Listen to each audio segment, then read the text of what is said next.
제자가 스승에게 물었습니다. 선생님, 저는 이미 충분히 배웠으니 이제 하산해도 되겠습니까? 그 말을 듣던 스승이 제자에게 이렇게 반문합니다. 그래, 충분하다는 뜻이 어떠한 뜻이냐? 그 말을 듣고 스승이 빙그레 웃으면서 물었는데, 그랬더니 그 제자가 답변하기를 꽉 차서 더 이상 담을 수 없는 것입니다. 그 말을 듣고 스승이 제자에게 이렇게 말합니다. 그러면 큰 그릇에다가 돌을 담아 오너라 그랬어요. 제자는 스승이 하라는 대로 시키는 대로 했습니다. 그 그릇에 꽉 찼느냐 이렇게 물었어요. 그랬더니 제자가 이 그릇에 돌이 가득 찼습니다. 그때 스승은 돌가루 몇 줌을 집어서 그릇에 부었습니다. 그래도 그 그릇은 넘치지 않았습니다. 스승이 제자에게 말하기를 꽉 찼느냐 다시 물었습니다. 그랬더니 제자가 하는 말, 이제는 정말 꽉 찼습니다. 스승은 다시 한번 물을 가져다가 그 그릇에 따랐습니다. 여전히 넘치지 않았습니다. 스승이 제자에게 말하기를 꽉 찼느냐 이렇게 다시 물었습니다. 그때 그 제자는 더 이상 할 말을 잃었다라고 하는 이야기입니다. 그렇습니다. 지식은 영원히 끝이 없고 공부할 때가 따로 있는 것이 아니라고 하는 것입니다. 아무리 늦어도 늦은 것이 아닙니다. 우리는 평생을 통해서 겸손하게 배워야 합니다. 특별히 우리 신앙인들은 하나님을 배워야 되고 예수님을 배워야 되고 성령님을 배워야만 됩니다. 그 하나님이 누구이시기에 하나님을 배워야 한다고 합니까? 그 하나님은 이스라엘의 창조자이시고 이스라엘의 왕이십니다. 이스라엘을 택하셔서 당신의 백성으로 만들고 영원토록 통치하시는 그와 같은 하나님이십니다. 그 하나님은 유일하신 하나님이십니다. 그 하나님은 절대적인 주권을 가지신 그와 같은 하나님이십니다. 오늘 우리는 그렇다면 누구입니까? 우리는 영적인 이스라엘 백성입니다. 그러게 우리 모두도 하나님을 절대적으로 믿고 절대적으로 하나님을 배우고 절대적으로 하나님 말씀 앞에 순종해야 합니다. 하나님은 지난날 우리의 모두를 죄악에서 구원해 주셨습니다. 그리고 지금도 풍성한 은혜와 사랑을 베풀어 주시는 줄로 믿습니다. 그 하나님은 계속해서 우리 안에서 새 일을 행하신다는 겁니다. 부모가 자녀를 위해서 유익하고 좋은 일을 행하듯이 하나님께서는 예수 그리스도의 십자가로 구속하신 당신의 자녀들을 위해서 가장 복된 일을 지금도 행하고 계십니다. 그 하나님은 뭐라고 말합니까? 너희들에게 당하는 그 모든 일들이 합력해서 선을 이루는 그런 하나님이라고 말씀합니다. 여러분, 그 하나님의 능력을 굳게 믿으십시다. 그 사랑을 굳게 신뢰하십시다. 그리고 우리 안에서 새 일을 행하시는 그 하나님께서 여러분의 삶과 여러분의 인생 가운데 크게 역사하셔서 하나님의 큰일을 감당할 수 있는 우리 모두가 되시기를 주의 이름으로 축복합니다. 그러려면 어찌해야 되는가? 앞으로 전진해야만 합니다. 오늘 본문 18절에 보니까 너희는 이전 일을 기억하지 말며 옛전 일을 생각하지 말라고 그랬어요. 여러분, 사실 새로운 구원이라고 하는 것은 과거 출애굽에 있었던 홍해 사건에 대한 기억을 말소시킬 만큼 놀라운 구원이 새로운 구원입니다. 사실 저들은 홍해 사건을 경험했어요. 그들은 광야를 살아가면서 구원의 전형으로 이스라엘 백성들의 뇌리에 박혀 있는 것이 뭐냐? 홍해의 사건입니다. 하나님께서 놀랍게 우리를 구원해 주셨노라. 하나님께서 놀랍게 우리를 인도해 주셨노라. 하나님은 놀랍게 우리를 홍해 바다에서 구출해 주셨다고 하는 이 사실을 저들의 뇌리에 박혀 있단 말이에요. 그런 저들에게 미래적인 구원은 그 홍해 사건조차 진부한 옛일로 취급해 버릴 만큼 획기적인 경이로운 성격을 지닌 새로운 구원의 사건입니다. 이 구원의 사건을 우리는 뭐라고 하느냐? 미래적인 사건이라고 이렇게 말합니다. 예수 그리스도가 이 땅에 오셔서 십자가를 지시고 우리를 죽으심으로 말미암아 그 사실을 믿는 자에게는 구원이 이루어지는 이 사건, 메시아를 통한 대속의 사건입니다. 이것은 홍해 사건과 비교할 수 없는 엄청나도 크고 위대한 사건이 되는 것입니다. 여러분, 홍해 바다는 이스라엘 민족만 품에 안고 구출해 주는 역사였지만은 예수 그리스도의 보혈의 바다는 온 이스라엘뿐만 아니라 모든 믿음의 백성들을 시간과 공간을 초월해서 모두 다 구원하고도 남는 구원의 바다인 것을 믿으시기 바랍니다. 우리는 이 믿음을 가질 때 하나님을 찬양할 수 있고, 우리는 이 믿음을 가질 때 확신에 거할 수 있고, 우리는 이 믿음을 가질 때 무엇인가 새 일을 감당하는 그러한 성도가 되게 될 줄로 믿습니다. 1867년에 미국의 존슨 대통령은 알래스카 한반도의 7배나 되는 그 땅을 재정이 연약한 소련으로부터 720만 달러를 주고 샀습니다. 이처럼 굉장히 싼 헐값으로 그 땅을 샀는데, 아무리 헐값에 매입한 땅이라도 미국 의회를 거치지 않고 매입해서 의회로부터 신랄한 비판을 받게 됩니다. 그래서 미국 의회에서는 조사단을 구성을 해서 현지를 답사하게 됩니다. 그리고 답사한 후에 그들의 결론은 이것입니다. 알래스카는 쓸모없는 얼음 창고가 아니라 금과 은과 보화와 그리고 엄청난 석유 매장량과 그리고 그 많은 어류 등 값으로 산출하기 어려울 정도의 보구임이 밝혀졌습니다. 그래서 미국 의회는 존슨 대통령의 미래를 예견하는 그 안목에 대해서 뜨거운 갈채를 보내게 되었다라고 하는 것입니다. 그렇습니다. 하나님께서는 우리 모두에게 분명히 미래를 예견할 수 있는 안목을 하나님이 주신 것을 믿으시기 바랍니다. 그 안목을 통해서 그 안목을 활용하기 위해서 우리는 무엇보다도 최선을 다하는 그러한 자세가 필요합니다. 수세기 전에 통이 아닌 가죽 부대에 포도주를 저장하던 때가 있었습니다. 동물 가죽을 충분히 말리면 포도주 용기 모양으로 만들 수 있었습니다. 그래서 새 가죽 부대를 만들게 되고, 새 가죽 부대는 부드럽고 유연성이 있어서 정말 그 포도주를 담는데 안성맞춤이었습니다. 그런데 이 포도주 전대가, 가죽 부대가 오래될수록 탄력이 사라지고 휘어지지 않고 딱딱하게 굳어져서 느슨하지 않는다고 하는 것입니다. 그래서 낡은 가죽 부대에 새 포도주를 넣게 되면 어떻게 되느냐? 부대가 터져서 포도주를 모두 땅바닥에 쏟아버릴 수밖에 없게 된다는 것입니다.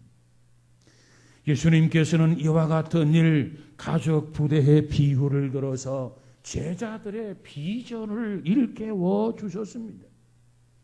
마태복음 9장 17절에 보니까 새 포도주를 낡은 가족 부대에 넣지 아니하나니 그래서요.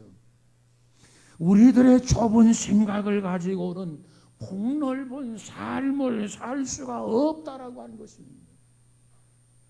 우리의 좁은 생각에서 벗어나야 됩니다. 그런데 우리는 틈만 있으면 옛 사고방식으로, 우리는 틈만 있으면 옛 생각의 틀 속에 들어가서 자기 자신이 갇히게 되는 것을 부정할 수 없습니다. 여러분, 우리는 옛 생각에 붙들려 있다면, 옛 생각의 틀에 갇혀 있다고 한다면 결코 우리는 새로운 일을 할 수가 없습니다. 하나님은 우리에게 뭐라고 말합니까? 새로운 일을 하라는 것입니다. 새로운 일을 하려면 어찌해야 합니까? 내가 변화되어야만 가능하다는 거예요. 원대한 비전을 품지 아니하면 하나님이 주신 기회조차도 놓칠 수밖에 없습니다. 그러나 내가 달라지고, 내가 변하고, 내가 새로워지고, 내가 비전을 품고 있으면 하나님이 주신 기회가 절호의 기회가 될 줄로 믿습니다. 여러분, 우리를 발목을 잡고 있는 부정적인 생각, 우리의 발목을 잡고 있는 파괴적인 생각, 우리의 발목을 잡고 있는 과거 지향적인 생각, 여기에서 벗어나야 돼요. 여기서 벗어나지 아니하면 아무 일도 할 수 없단 말이에요. 여기서 벗어나지 아니하면 결코 새 일을 감당할 수 없단 말이에요. 우리의 생각을 바꿔야 돼요. 우리의 생각을 바꾸지 아니하면 우리 인생은 바뀌지 않습니다. 우리가 과거에 갇혀 있으면 아무것도 달라지지 않아요. 우리가 과거에 갇혀 있으면 아무것도 할 수 없어요. 우리는 낡은 가족 부대를 버려야 됩니다. 과거의 틀에서 벗어나야 합니다. 그래야 하나님이 주시는 큰 일을 감당할 수 있는 줄로 믿습니다. 하나님이 함께 하시면 결코 패배란 없습니다. 하나님께서는 길이 없는 곳에 길을 만드시는 하나님이십니다. 하나님은 문이 닫혔으면 하나님은 그 문을 여시는 하나님이십니다. 그분이 문을 여시면 아무도 그 문을 닫을 수 있는 사람 아무도 없습니다. 그러므로 성경은 말하기를 믿는 자에게는 능치 못할 일이 없다고 했습니다. 주변의 사람들이 아무리 불가능을 외쳐도 불가능하다 말한다 할지라도 하나님이 함께 하시면 불가능한 것이 가능하게 되는 것을 믿으시기 바랍니다. 여러분, 여러 가지 일로 답답하지요. 여러 가지 일로 어렵지요. 그러나 우리를 통해서 새 일을 하시고자 하는 하나님, 그 하나님을 바라보고 그 하나님을 의지하면서 오늘도 전진, 내일도 전진, 저 높은 십자가를 바라보면서 날마다 나아가는 우리 모두가 되시기를 주의 이름으로 축복합니다. 두 번째로 새 일을 행하기 위해서는 화목해야만 합니다. 오늘 본문 20절에 보니까 장차 들짐승 그 승냥이와 및 타조도 나를 존경할 것은 내가 광야의 물을 사막의 강들을 내어 내 백성 내가 택한 자에게 마시게 할 것임이라 그랬어요. 하나님께서 미래에 행하실 일은 옛적 일과 비교가 되지 않는 일이라는 겁니다. 이 민족의 홍해를 육지같이 건넜다. 엄청난 일이지요. 그러나 이제 하나님께서 미래에 행하실 일은 이와 같은 것과 비교가 되지 않는 거라는 거예요. 오늘 본문에 보면 뭐라고 말합니까? 메말라 죽은 상태에 있는데 생명의 물이 쏟아집니다. 생명이 다시 회생합니다. 여러분, 이것은 무엇을 의미하는 말씀입니까? 이스라엘 민족의 포로 생활을 하고 고국으로 돌아가게 됩니다. 귀환하게 됩니다. 그런데 가다 보면 광야가 있습니다. 가다 보면 사막이 있습니다. 과연 고국으로 돌아갈 수 있을까? 무사히 고국에 도착할 수 있을까? 고국으로 귀환한다 손치더라도 걱정이 태산이고 염려가 태산입니다. 바로 이와 같이 걱정하고 이와 같이 염려하는 이 백성들을 향해서 하나님이 뭐라고 말합니까? 너희 앞에 광야가 있고 사막이 있지만은 이 광야와 사막을 안전하게 통과할 수 있도록 내가 너희를 보호하고 내가 너희들에게 배려를 해주겠다. 이런 약속이에요. 뿐만 아니라 죄와 죽음으로부터 우리를 해방시켜 주실 예수 그리스도의 구속을 의미하는 말씀이기도 합니다. 사랑하는 여러분, 하나님은 이 백성들에게 이와 같은 은혜를 주십니다. 이와 같은 축복을 주십니다. 이와 같은 은혜의 생수를 공급합니다. 심지어 들짐승까지 감지할 정도로 풍성할 것이라는 사실입니다. 여러분, 우리가 구원의 은혜를 받고 하나님의 자녀가 되고 백성이 되면 우리 자신에게만 축복이 아니라 우리를 통해서 피조물 전체에게도 이 구원의 영향을 미치게 되는 것을 믿으시기 바랍니다.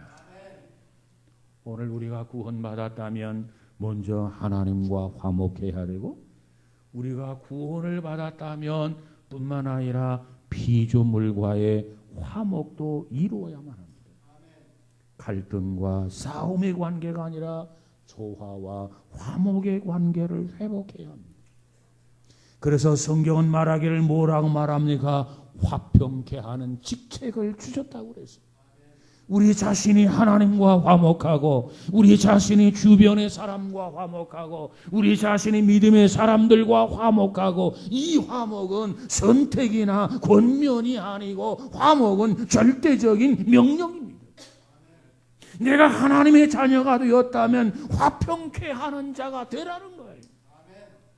우리는 화목해야 됩니다. 그래야 열매 맺을 수 있습니다. 그래야 하나님이 기뻐하십니다. 세계 제2차 세계대전 중에 일어난 사건입니다. 한 부대가 숲속에서 적군을 만났습니다. 치열한 격전이 벌어졌습니다. 그 과정 중에 2명의 병사가 낙오자가 되었습니다. 2명의 병사는 부대를 다시 찾기 위해서 산을 넘고 물을 건너서 온갖 고생을 다하게 됩니다.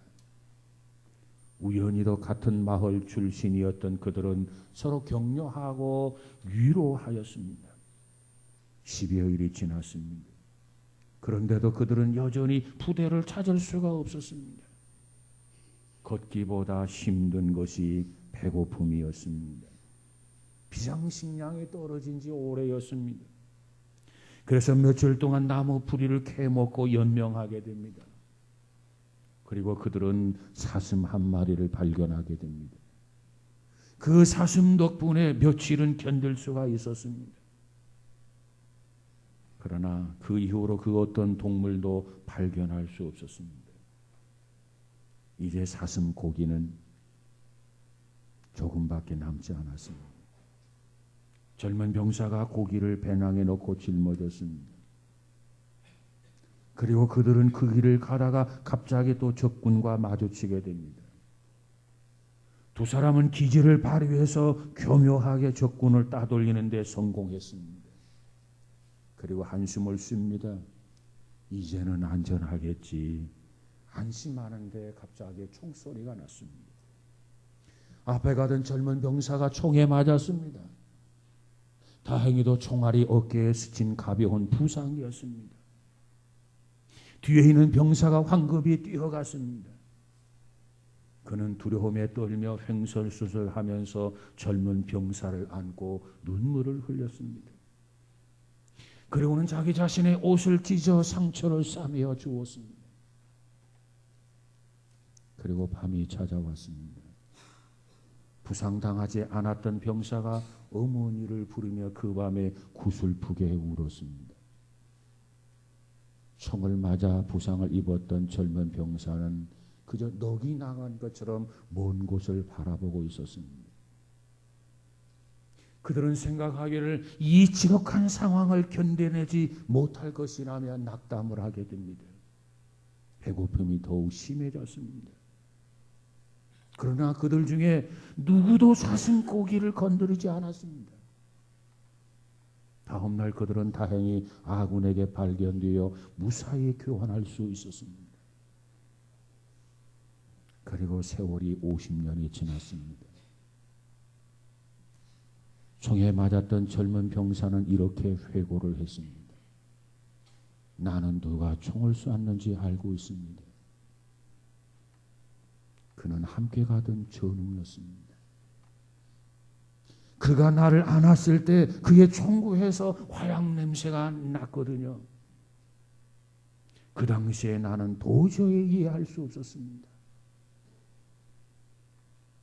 그가 왜 나에게 총을 쐈는지 아십니까? 앞서가던 젊은 병사를 쏜 사람은 뒤에서 걷던 또 다른 전후 병사였던 것입니다. 그것은 바로 얼마 남지 않은 사슴 고기를 혼자 차지하고 싶어서였던 것입니다. 그는 병든 어머니를 위해 꼭 살아남고 싶었습니다. 그렇지만 어머니는 그가 돌아올 때까지 기다리지를 못했고 고향에 돌아와서 그와 함께 묘지를 찾아가 기도했습니다. 그때 그 사람이 내 앞에 무릎을 꿇고 용서를 빌더군요. 나는 더 이상 말하지 못하게 했습니다.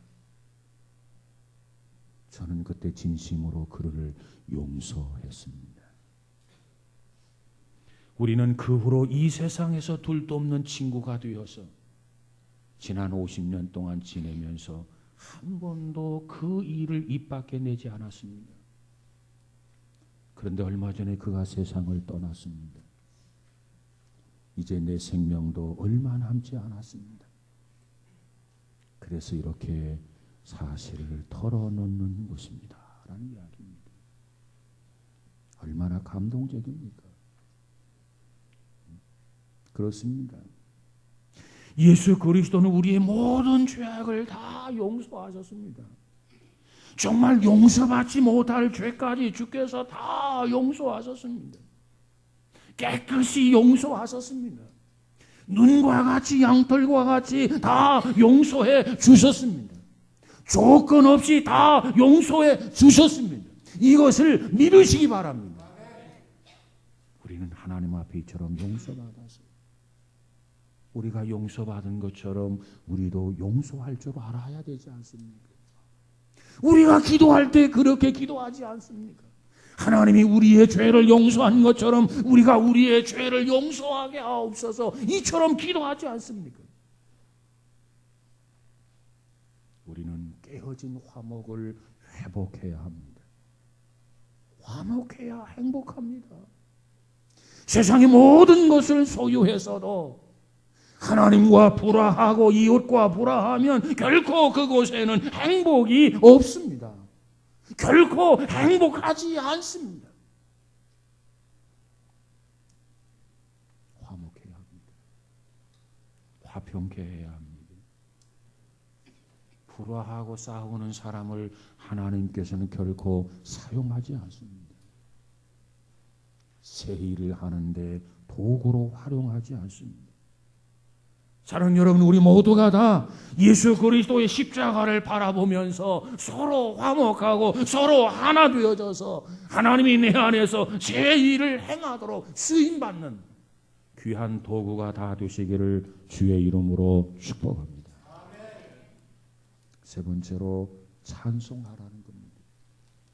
십자가 바라보면서 전진하고 모든 사람과 화목하고 그리고 하나님을 찬양해라.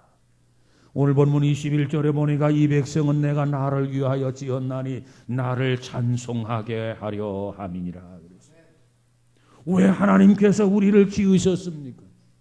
하나님이 우리를 지으신 목적과 이유가 무엇입니까? 오늘 본문에 보니까 하나님이 우리를 지으신 것은 하나님 자신을 위해서 지었고, 하나님 자신을 위해서 무엇 때문에 지었느냐? 우리를 통해서 찬송을 받으시기 위해 지었다는 거예요. 하나님을 찬양하는 사람은 인간으로서의 최선을 다하는 거지요. 목적을 다하는 거예요. 그러나 하나님을 찬양하지 않는 사람은 소임을 다하지 않는 거예요.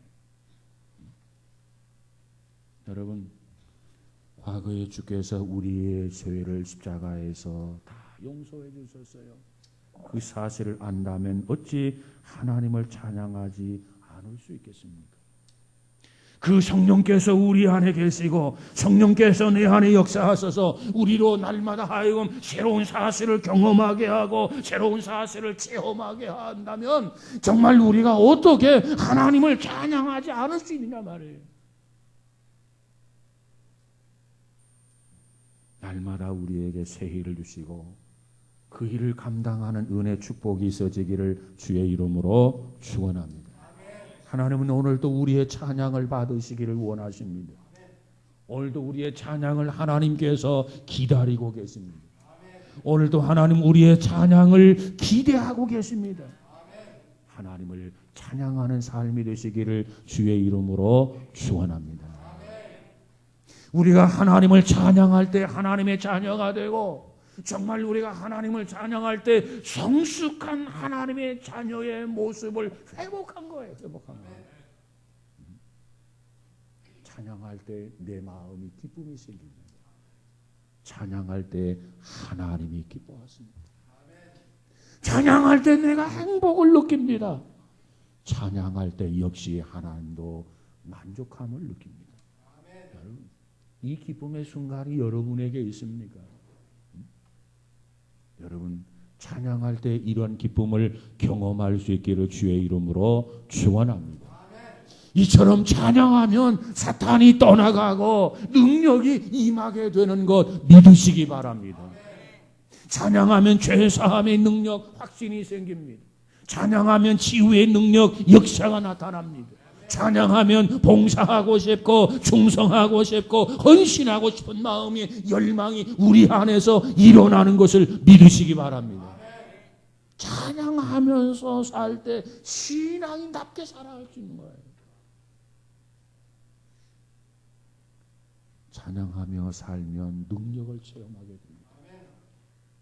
찬양하며 살면 강력한 성령의 역사가 일어납니다. 여러분, 하나님을 찬양하세요. 길을 걸어가면서도 찬양하고, 차량을 운전하면서도 찬양하고, 가사 일을 하면서도 찬양하고, 찬양할수록 놀라운 은혜를 체험하게 될 줄로 믿습니다. 러시아의 한 황제가 하루는 평민 목장을 하고 백성들의 형편을 살피려고 왕궁을 빠져나왔습니다. 그러다가 왕자는 우연히 한 군인을 만나서 길을 물었습니다. 그랬더니 그 군인이 어찌나 거만한 자세로 대답하든지 황제는 의아하게 생각하면서 그에게 계급을 물었습니다. 그랬더니 그 군인이 황제에게 한번 내 계급이 무언가 맞춰보라고 말합니다. 그래서 그 말을 듣고 황제가 물었습니다. 하사관이신가요? 물었어요. 그랬더니 그가 말하기를 아니요 그랬습니다. 그러면 소위이신가요? 그랬어요. 그랬더니 그가 말하기를 아니야 그랬습니다. 그러면 소위 왜 중인가요? 그랬더니 그가 역시 아니야. 그러면 대위인가요? 그랬더니 그때서야 그 군인이, 장교는 빙그레 웃으면서 고개를 끄덕였습니다. 자기 계급이 대위라는 겁니다. 이제 대화를 마치고 돌아서려는, 평민복장을 하고 돌아서려는 황제에게 그 장교가 물었어요. 자네도 계급이 있나? 그랬어요. 예, 대위님, 저도 계급이 있습니다. 한번 맞춰 보시지요. 그래서 황제가 그 군인에게 그렇게 말했단 말이죠. 그랬더니 그 대위가 황제를 향해서 자네는 1등병인가 그랬어요. 그러니까 황제가 뭐라고 있겠습니까? 뭐라고 있겠습니까? 그 위입니다. 그러면 자네는 상병인가 병장인가 하다가 어디까지 가냐면 자네는 그러면 하사관인가 중상가 상상가 그러다가 자네는 그러면 소위인가 그랬더니 아닙니다. 그 위입니다. 중위인가 아닙니다. 그 위입니다. 소령인가 아닙니다. 그 위입니다. 계속해서 하는 거예요. 대령인가 아닙니다. 그 위입니다. 소장인가 아닙니다. 그 위입니다. 중장인가 아니요. 그 위입니다. 대장인가 아니요. 그 위입니다. 대장도 아니고 그 위라니까 뭐가 되겠어요? 장교가 그러면 원수 가까이십니까? 그랬어요. 떨리는 음성으로 그렇게 물었어. 황제가 뭐라고 하냐면 거기에 와서는 고개를 옆으로 저으시. 원수보다 위라면 뭔가 니콜라이 황제뿐이 아닌가 그런 생각이 들었어요. 그래서 그 대위가 바들바들 떨면서 이분이 황제이시구나. 무릎을 꿇고 엎드려 죽을 죄를 지었습니다. 죽여주십시오 하면서 울었다는 겁니다. 그때 니콜라이 황제가 부드러운 모습으로 그 대위의 손을 잡고 일으키면서 너나 나나 마찬가지다. 우리 위에는 하나님이 계시다. 하나님이 계시다. 너의 위에도 하나님이 계시고 나의 위에도 하나님이 계시다. 황제인 나나 대위인 너나 그분 앞에서는 모두가 다 동등한 사람에 불과하다. 너나 나나 그분 앞에서는 똑같은 사람이야 라고 하는 유명한 이야기를 니콜라이 황제가 남겼다라고 하는 것입니다. 여러분, 사람은 겸손해야 사람 대접을 받습니다. 겸손해야 돼요. 그래서 말하기를 우리 신앙인은 첫째도 겸손해야 되고 둘째도 겸손해야 되고 셋째도 겸손해야 돼요. 하나님은 겸손한 자를 사랑한다고 그랬어요. 겸손한 자를 들어서 쓰신다고 했어요. 교만한 자는 쓰다가 내팽개친다고 그래요. 버린다고 그랬어요. 아무리 잘나서도 교만하면 쓰레기통으로 처박히는 거예요. 하나님은 관심 없어요. 하나님 앞에 똑똑하면 얼마나 똑똑하고 잘나면 얼마나 잘났겠습니까? 지혜로우면 얼마나 지혜롭습니까? 하나님은 그것을 중요하게 여기는 것이 아니라 아니 모자라면 하나님이 채워서 쓰시면 되지 않아요? 지혜가 없다? 하나님 지혜를 주셔 쓰시면 돼요. 능력이 없다? 하나님이 능력을 주셔서 쓰시면 돼. 하나님 앞에 지혜라고 하는 것, 잘났다고 하는 것, 똑똑하다고 하는 것 별 문제가 없어. 아무것도 아니야. 하나님은 어떠한 사람에게 관심을 갖느냐? 겸손한 사람에게 관심이 있어요. 겸손한 사람에게 은혜를 주세요. 겸손한 사람에게 사랑을 풍성하게 주세요. 겸손한 사람에게 하나님이 축복하세요. 우리는 겸손해야 돼요. 겸손하면 하나님을 찬양할 수 있습니다. 겸손하면 은혜를 받을 수가 있습니다. 겸손하면 귀한 일에 쓰임받는 도구가 될 수 있습니다. 겸손이 첫째 조건이에요. 사랑하는 여러분, 우리 모두가 다 겸손해지기를 주의 이름으로 축원합니다. 겸손해서 하나님을 찬양하고 하나님께 영광을 돌린다면 하나님이 만족해하고 하나님이 우리를 붙들어서 귀하고 소중하게 하나님의 일에 써주실 것을 믿으시기 바랍니다. 우리는 무엇보다도 찬송하십시다. 찬송. 찬송을 받으시기 위해서 우리를 지으셨단 말이에요. 찬송하면 믿음이 충만해지고, 찬송하면 기적을 경험하고, 찬송하면 하나님의 역사를 경험할 수 있어요. 그래서 이제부터 찬송하는 성도가 되고, 찬송하는 가정이 되고, 찬양하는 우리 교회가 되어지기를 주의 이름으로 축복합니다. 하나님을 믿고 순종하면 그 결과가 나타나요. 이제부터 믿음으로 전진하고, 믿음으로 화목하고, 믿음으로 찬송하면서 하나님 앞에 이 시대에 귀하게 쓰임받는 우리 모두가 다 되시기를 축원합니다. 우리 교회가 창립 31주년을 맞았는데 정말 십자가를 향해서 날마다 나아가면서 우리 안에 서로 화목해서 하나가 되고, 그리고 오직 하나님만이 우리의 찬양을 받으시에 합당하다 고백하면서 하나님 말을 찬양한다면 우리 교회 안에, 우리의 삶 속에 하나님이 반드시 새 일을 행하실 줄로 믿습니다. 이 일에 귀하게 쓰임받는 귀한 도구들이 다 되시기를 주의 이름으로 축원합니다. 기도합시다. 거룩하신 하나님 감사합니다. 지난 31년 동안 하나님이 함께 하셔서 오늘 31주년을 맞아 축하 예배를 드릴 수 있도록 은혜 주심을 감사합니다. 우리의 신앙이 조금 더 흐트러지지 않게 하시고 십자가를 바라보면서 날마다 나아갈 수 있는 귀한 성도들 되어지게 하옵소서.